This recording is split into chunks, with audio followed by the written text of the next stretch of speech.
So we're going to head to Kilmahog to feed the Highland cows.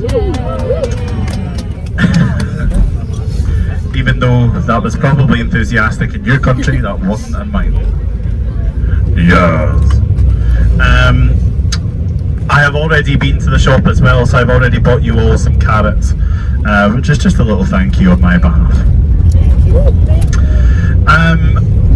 So we'll be there in about 45 minutes to 50 minutes. We'll spend about 15-20 minutes there to say hello to Honey, Hamish and Douglas, which of course is our three most famous Highland cows in Scotland. From there we'll then head to Callander, which is literally a 2 to 3 minute drive for lunch. So yes, we'll head to Callander for lunch. We normally head to Aberfoyle, but not in a big bus because the spaces are very small in Aberfoyle and there's not many choices for lunch. So we'll head to Callander. Callander as well, if you're vegetarian or vegan, you have a lot more options than Aberfoyle. Do we have any vegetarians or vegans on board? A couple, okay, that's fine. Okay, so we're going to head to Kilmahog just now for you. Again, we're just going to go through the countryside rather than on the motorway. It's a lot better drive, however, this side of the drive is a lot more dangerous. The roads are going to become a lot more narrow, a lot more bendy, a lot more bumpy. So please put your seatbelts on, especially the children. There was a man called John Doune Castle who lived right next to the lake. It was then called Lake Menteith because he was quite an important person in Scotland. But unfortunately, in the 1200s, he actually betrayed Scotland to the English during the Wars of Independence, and apparently we're still bitter. So we continue to call it Lake of Menteith, and you'll actually be able to see it on signs as well. It's the only sign in Scotland that we have that says lake. Every other one will have loch. Can anyone take a guess at how many lochs you think we have here in Scotland? Give me some numbers. 7, okay. I'm not making a comment. Any other guesses? 500, how much did you say, madam? 200. Anybody else? 20. 1500. See, we've got 7, 1500, 500. 21. We have over 42,500. What? Not 7. Anyway, we covered the water. yeah, so the reason why we have a lot of lochs in Scotland is because exactly what I said this morning. So the Atlantic plate, the vast majority of Scotland was covered in water. The only way to get around Scotland hundreds of years ago, well before the Vikings even took over from Scotland, was the only way to get around Scotland was by boat. So when the Atlantic plate then joined the East plate, and obviously made Scotland and formed Scotland as a whole, it then brought that kind of that amount of water inland. So that is why we have so many. We don't have one single man-made loch in Scotland. They're all naturally formed. The vast majority of the lochs are in the Western Highlands, which is exactly why our most famous loch is in the Western Highlands, like Loch Ness. But again, Loch Lomond is on the cusp of the Western Highlands as well, so it's just before you get to the Western Highlands itself. There's 2 different types of lochs we have here in Scotland. We have a freshwater loch and a saltwater loch. It's very easy to tell the difference. The vast majority, if not all, of the saltwater lochs will have seaweed. Freshwater lochs will not. If you ever go to a whisky distillery here in Scotland, you'll notice that every whisky distillery is always next to our body of water, and they're always freshwater lochs or streams, because the vast majority of water that we use for whisky is completely natural from our hills and from our mountains.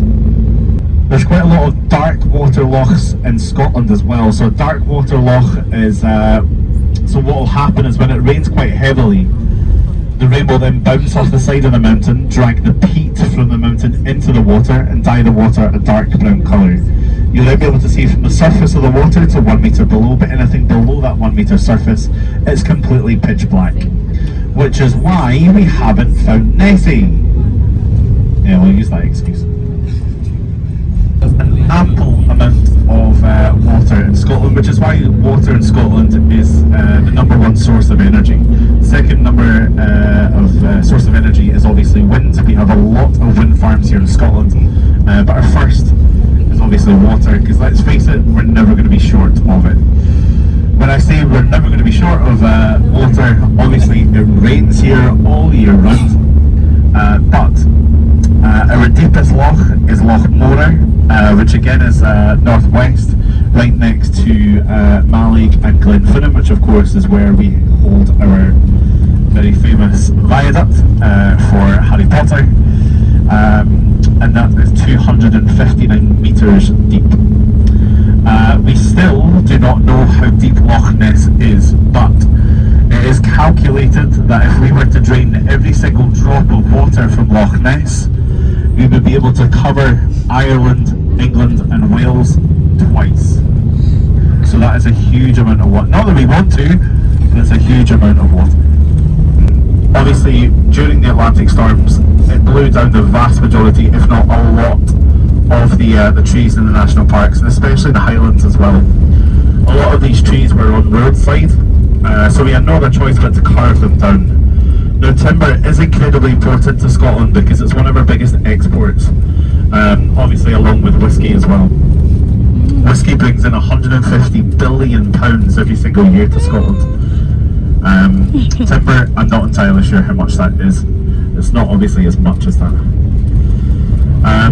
But yes, in terms of deforestation, we like to think Scotland is a green country. We're huge on recycling, we're huge on littering. Well, not littering. So please don't do that when you get off a bus. Throw a packet somewhere. Just make sure you put it in a bin. But anytime that we have to carve down our trees, we will then replant them as soon as we can. However, this is a little bit different in this side of the national park. We're not massively prone to obviously wood fires or bush fires because we don't have hot enough weather to do that. But sometimes, unfortunately, stupid people will come into the national parks and camp, and they will set fire that will obviously build fires, and they don't realise how flammable some of these trees are, because some of these trees aren't just Scottish trees. What we do have is Scottish pine, Scottish oak, but the vast majority is Canadian Douglas fir, which are incredibly flammable. So this side of the national park has unfortunately been left to ruin for a little bit, down to the kind of amount of fires that we had here last year. So I just wanted to kind of pinpoint that, because a lot of people think when they see things like this that deforestation is really big in Scotland, but it's not. We like to plan as much as we possibly can. Callander holds Scotland's oldest population. The reason being is because this is where a lot of Scottish people will come and retire, simply because it's not too much into the Highlands where there's absolutely nothing around, and of course it's not too much into a kind of bustling town or city next to Edinburgh or Glasgow. There's quite a nice balance in this town. It's also very popular for open water swimming, so a lot of people will come here, especially during summer, and go into the loch, Callander Loch, or even Loch Lomond. Not something we would technically advise our passengers to do, because obviously if you're not used to the temperatures of our water, your body will go straight into shock and then instant hypothermia. So for example, even on the hottest day last year, which was about 32 to 35 degrees Celsius, our water will never go above 4 degrees Celsius.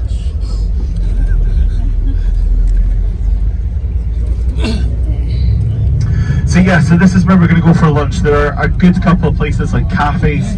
You've got Ben Lady on the right hand side, which is really good for coffee. You've got More Bread, which you can actually get a steak and haggis pie from here. So if you've not tried haggis, then that's every opportunity to do that. You've got another couple of bakeries slightly further down behind us on the high street. You also have Tesco Express on the right hand side, which is a little supermarket where you can get a little meal deal if you're on a budget. Otherwise, there's a couple of pubs and things as well. You will have just short of 1 hour in Callander to grab some lunch. So obviously we need to be at we need to be at Stirling Castle for a specific time. But for the time being, we're literally just going to drive 1 or 2 minutes, continue up this road, next to the Western Highlands. So we've got the Western Highlands right in front of us. You'll be able to see it as soon as you get off the bus. At the minute, the tips of the hills and the mountains are slightly covered in mist, but that's what you would expect anyway from the Highlands. But we're going to follow this road literally for 1 minute, and we're going to get to Kilmahog, where you'll meet Honey, Hamish and Douglas.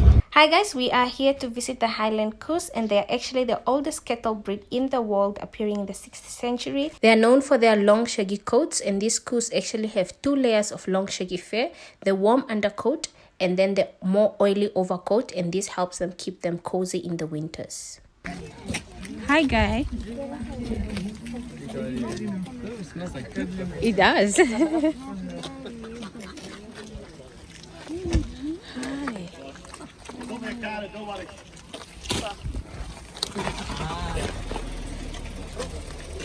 You guys tuck in. No, thank you. Take as many as you like. There's so many guys. Take as many. Yes, sorry. Yeah. Thank you. And unfortunately, it went low. Yeah, so it's only charged until. Yeah. Okay. Thank you. All right. So and you? Hulda. Hulda. Yeah. Namibia. Namibia. I'm from India. Oh, nice to meet you. Yeah, same here. Okay, no problem.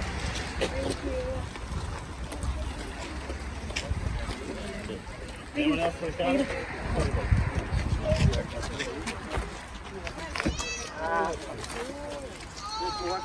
There's plenty here.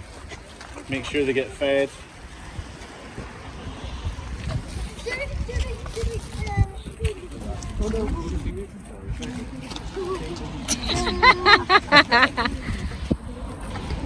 Take a couple, don't just take one, take a couple. That's so cute. They don't bite.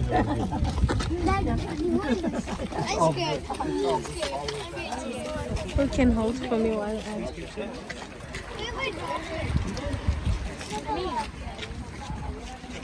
Do you mind? No, of course not. That's why I bought them. Take a couple of them. Will you be able to take a hold this for me? Is it I don't know. expensive? I don't want to be responsible. No, for it's that. not. Okay, it's not that expensive. Guys, just tuck into these carrots. Just hold that for me. Thank you. How do I do this? Oh, just hold it. Okay. So apparently when Queen Victoria visited the Highlands, she had commented that she liked the red-colored Coos the best. So to try and please Her Highness, the Coos were selectively bred in that coloring, and that is part of the reason why they have so many ginger Coos at the moment. So they say while the Highland cows today are mostly recognized for their distinct red coat, once upon a time they were predominantly black.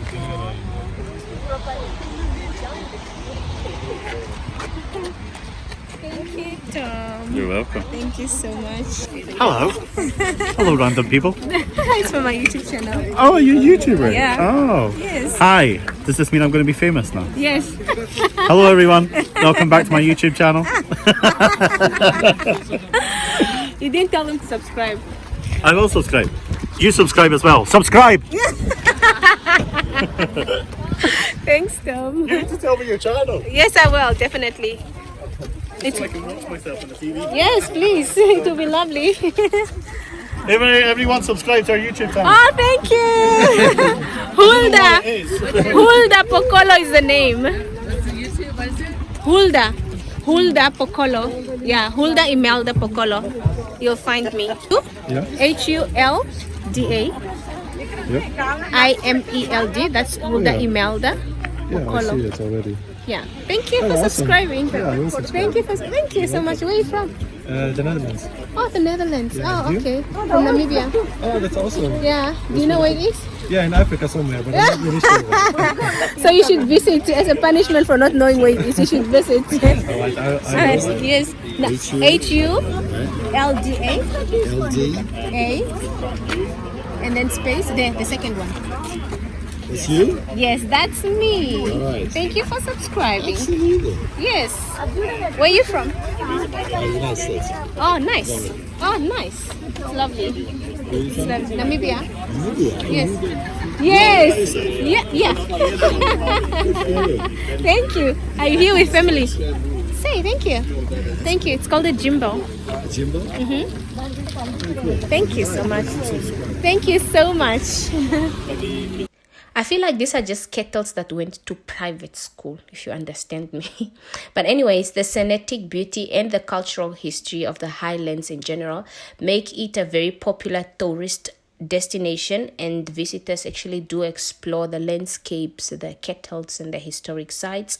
And I hope you guys are enjoying so far. I've never seen hairy cows in my life, but I came to an understanding that it's actually just cows. They are just hairier, and that is just as a protective coat during the winter. About the Highlands culture, they actually have a very strong cultural heritage, including the Gaelic language and music, and traditional Highland games such as I think they call it Khyber toss and tug of war are still celebrated. And do not worry, because I'm gonna take you guys there. I'm gonna take you to the Highland Games, and I'm very excited for this one actually, so please stay tuned and watch the next video. Okay, I don't know if it's the next one, but it's coming up soon. The Scottish Highlands are actually known for their natural beauty, the cultural heritage, and the historic significance, like I said before, and this makes them a captivating destination for all travelers and a source of pride for the people of Scotland. So, do you want me to hold it and video you? That would be nice. Okay.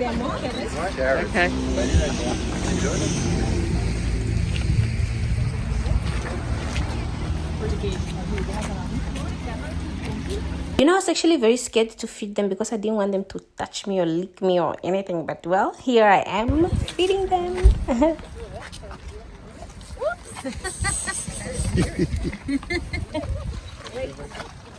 Wait. Relax. I'll give it to you. It's yours.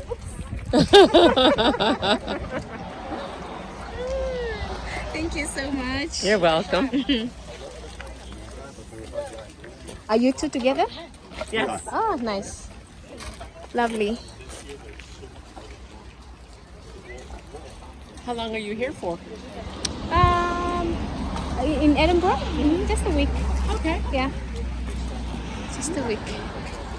Are you doing any more tours? I think so, yes, definitely. And yourself?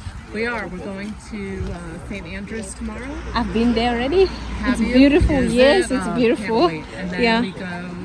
The next day we're going to Loch Ness. And, Okay.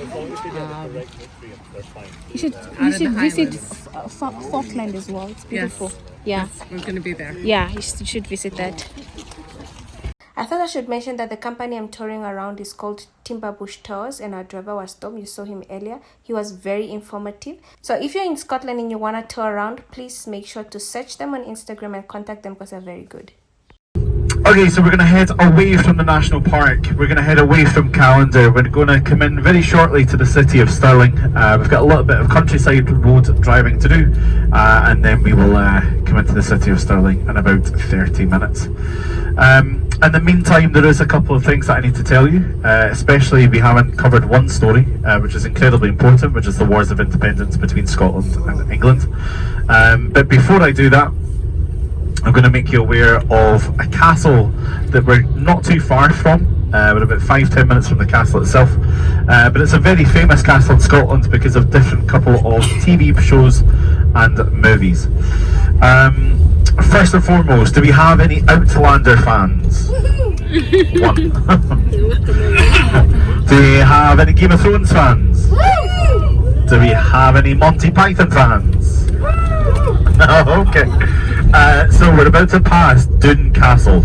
Doune Castle in Outlander is Castle Leoch, or home to Clan Mackenzie.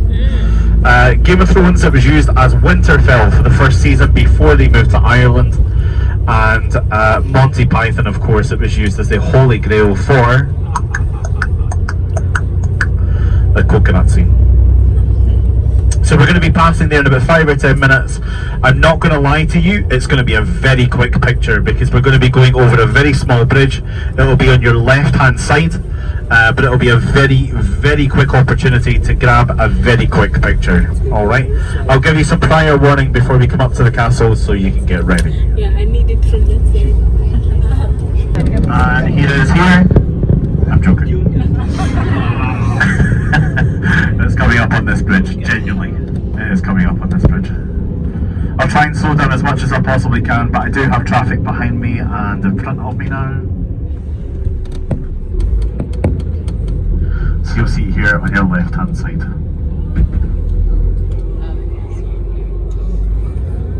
If anyone was able to get a picture, then airdrop it. Now give me a shout if you've ever watched the movie Braveheart.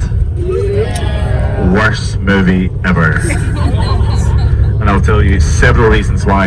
It is the world's most historically inaccurate movie of all time. I'll give you several reasons why. First and foremost, William Wallace would never have painted his face blue. That was a tradition of the Picts of when they founded Scotland. Secondly, William Wallace would never have worn a kilt. The reason why he would never have worn a kilt is because he was a lowlander, not a Highlander. It was illegal in the 12 and 1300s in Scotland to wear a kilt if you were a lowlander. And probably the most important fact to make, but can anyone remember in the movie that it was depicted that he had an affair with a French princess? The French princess was only 5 years old. So let's hope that didn't happen. So I will tell you the real story of William Wallace, not this Mel Gibson rubbish.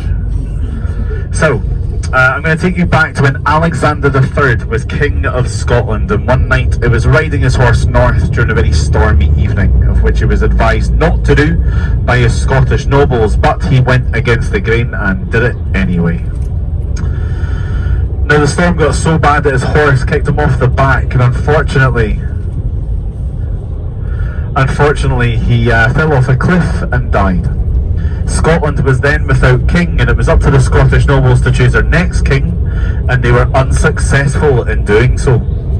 They then asked the help of the English king, Edward Longshanks, to come to Scotland and choose our next monarch.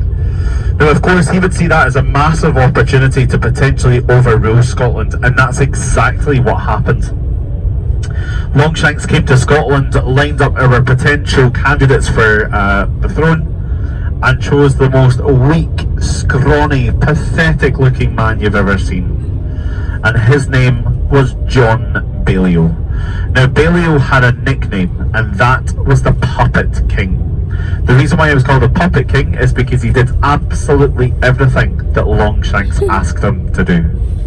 However, he was in charge of one very important alliance with Scotland, and that was with France.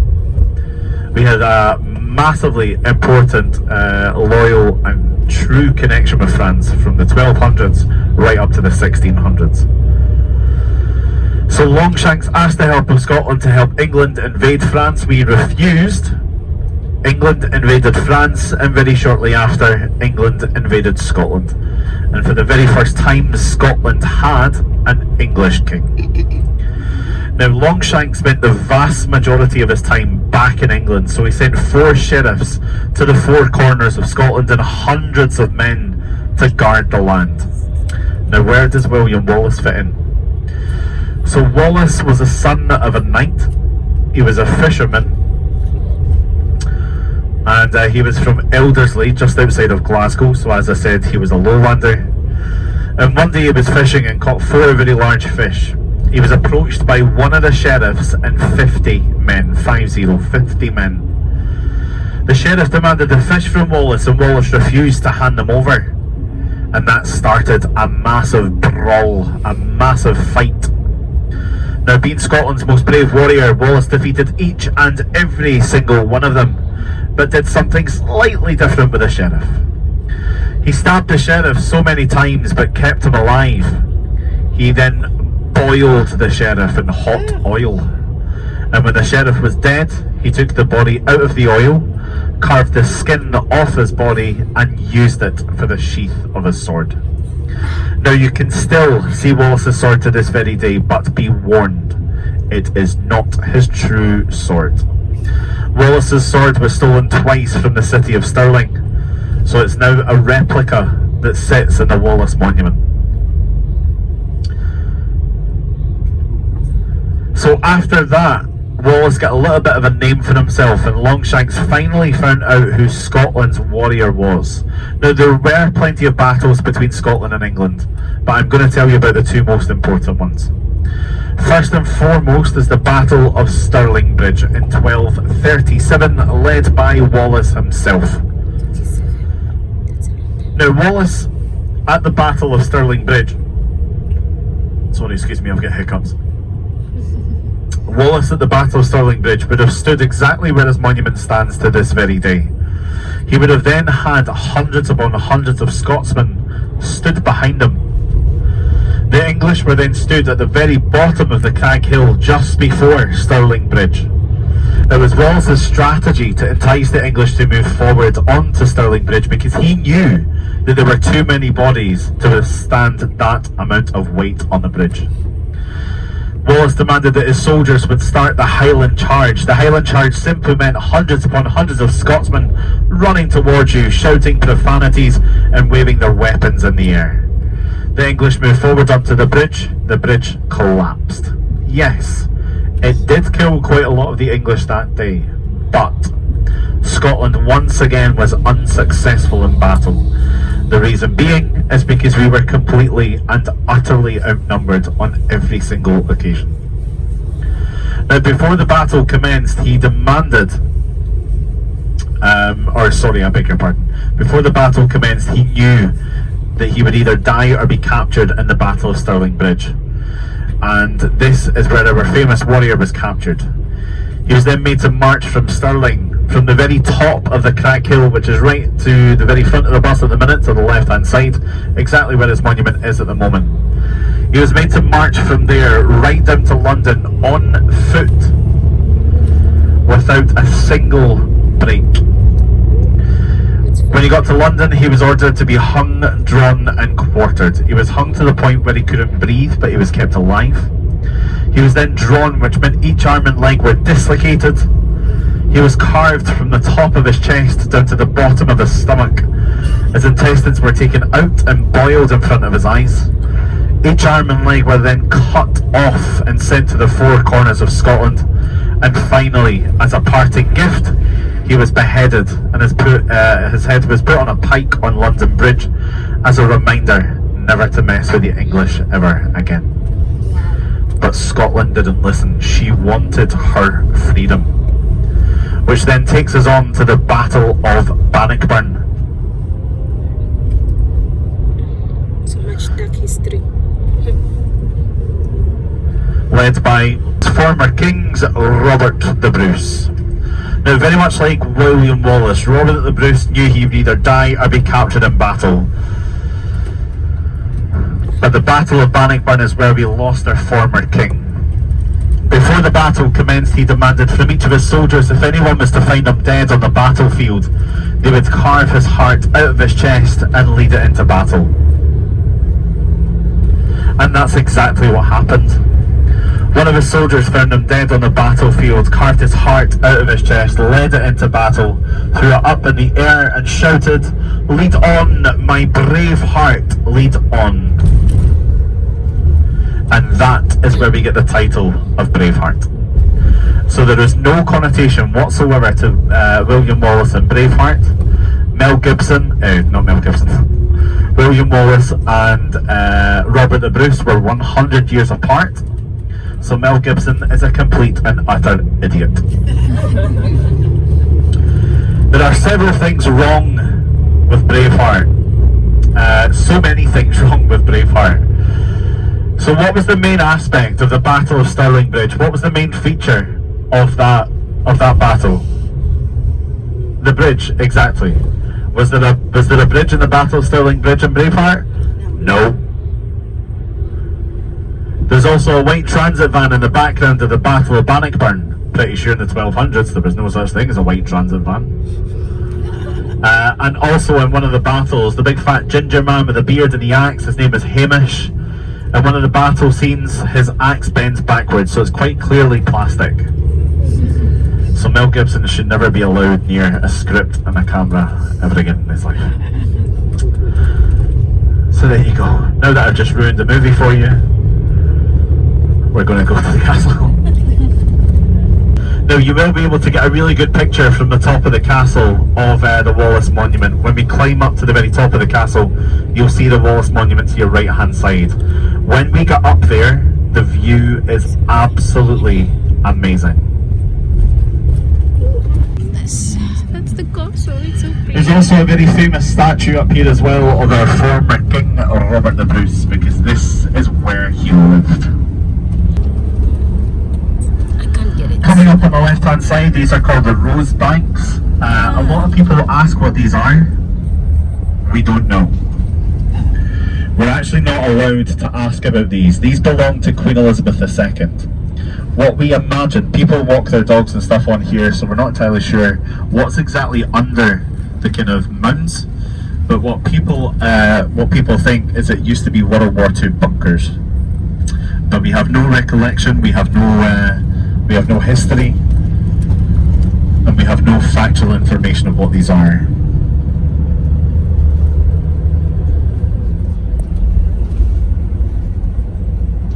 So there's a statue coming up here on the left hand side. This is William Wallace.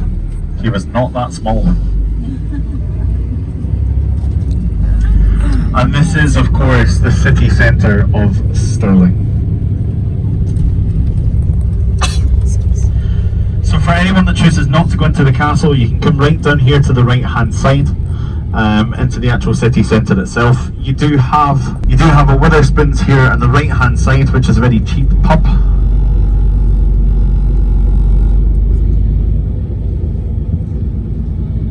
So Witherspoons is a massive chain from the UK. It's incredibly cheap. So if you want to go there for a couple of drinks, you're more than welcome to.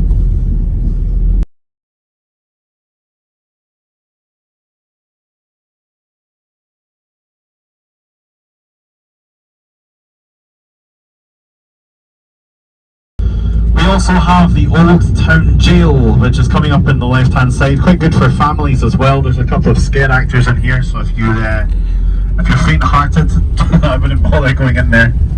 But it is quite a good experience. We also have one of our churches of Scotland, which you're more than welcome to go into, whether you're religious or not. The cemetery is really nice in there as well. There's some really old gravestones in the castle as well. And this, ladies and gentlemen, brings us to the end of this video. At the moment we are in Stirling and we are going to visit Stirling Castle. It is one of the most historical and most important castle in Scotland, and there's so much history that we are going to unfold in the castle. And I really loved it because this was one of the castles that allowed tourists to actually take videos and pictures. So if you really want to see how a castle looks like, please watch the next video. But if you've watched this far, thank you so much for tuning in. I'll catch you guys in my next video. Bye for now. Oh, Robert Bruce, June 24th, 1314. Christ.